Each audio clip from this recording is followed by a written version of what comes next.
So many receivers, how do you kind of get those guys enough rotations and reps to really be able to kind of see what they can do?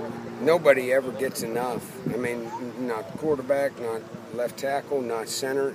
You never feel as good as you'd like about it.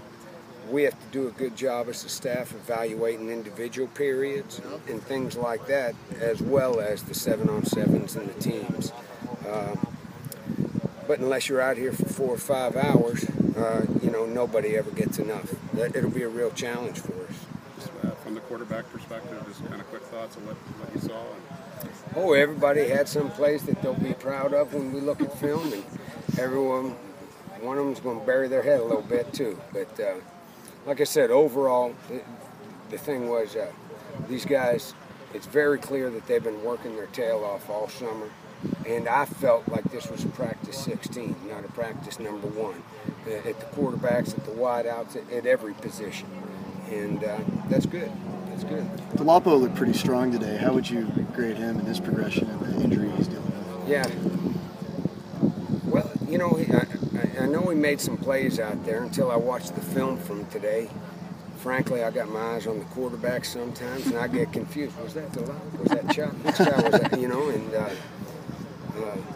But he did. He looked good in individual. I noticed that. And there's a guy that, anytime you walk in that office in the summer, he was in there studying. And it's going to pay dividends for him. What a great guy. He's worked his tail off in a lot of different ways, and our strength staff has been unbelievably creative in getting him healthy and keeping his wind up and stuff like that when he hadn't been able to do some of the running. And if you didn't know, you wouldn't know that he missed some of the running this summer at all. He looked good. He did.